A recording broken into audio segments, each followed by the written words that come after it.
Here's how you know if someone's your friend.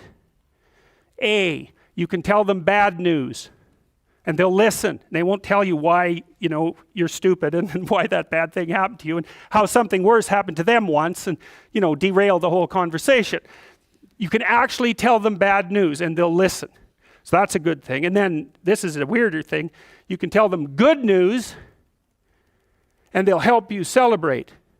And that's a really good way of deciding who you should have around you. Because if you have someone around you, something good happens to you and you're kind of afraid to even admit it because, God, something good happened to you. It's like, you let that be known and it'll certainly be taken away. So, you come out and you sort of tell someone half-heartedly that something good happened to you and they give you a whack and then talk about, the great thing that happened to them 3 years ago. Or worse, the great thing that happened to someone that they knew 3 years ago. It's like, go away from that person. They're not helpful to you. And they're not helpful to themselves either. And so you want to surround yourself, you got to think about this. You got to surround yourself with people who want the best for the best part of you.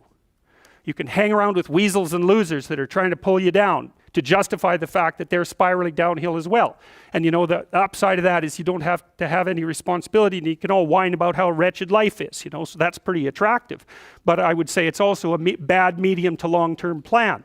And so it's acceptable and desirable to try to surround yourself with people who are facilitating your development.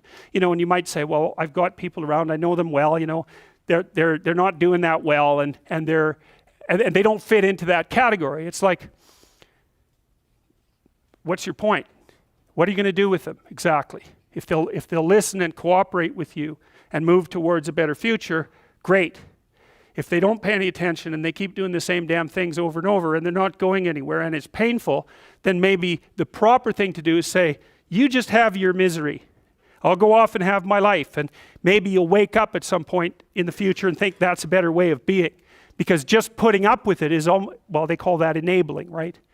You put up with that sort of behavior, you're providing tacit consent for it and even tacit approval. It's like, it's a bad idea. You have, I would say, both the right and the responsibility to surround yourself with people who are good for the best part of you. And that's not the same as,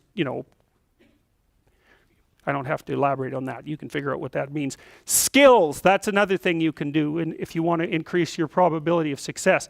Every time you have an opportunity to take an opportunity that would provide you with a new skill, do it, right? Learn to program, learn to write, learn to read new things, learn to public speak, learn how to introduce yourself to people, learn how to social network, learn how to go talk to your boss in a manner, this is the right way to go talk to someone who's supervising you. I see this problem, and here's a solution, and so I'm coming to talk to you about the problem and the solution.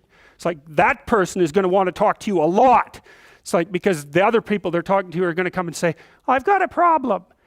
Can you do something about it? It's like they don't want to do something about it. They already got 50 things to do, So if you're the person who constantly brings forth a problem, even if they're accurate problems, why are they going to want to have you around? You're just another problem. Don't be a problem for the people who want to give you money. That's a good rule of thumb, man. If someone wants to give you money, then help them do that. And if they want to give you status and success, then help them do that, right?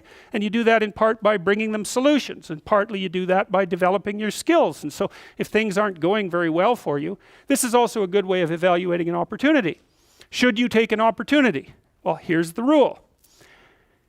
Take the opportunity if it will teach you something that you can use for other opportunities. Because then even if it fails, which it probably will, it doesn't matter because you've accrued something of value that you can bring forward to the next situation. So, there's this old Jungian idea that I told you about in the Chartres Cathedral, for example. The cathedral is made in the form of a cross, and the cross signifies the center of the world, and the dome signifies the sky. And so right below the dome at the center of the world, and it's a cross because the cross is the place of suffering. So that's the center of the world, because that's what you are. You're the place of suffering, right? You're the place of conscious suffering. That's the center of the world.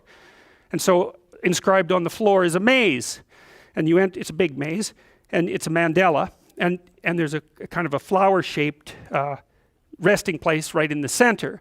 And what you're doing is walking in the maze, and you walk all 4 quadrants, and you get to the middle, which is where you want to be. You want to be in the middle. Well, how do you get there?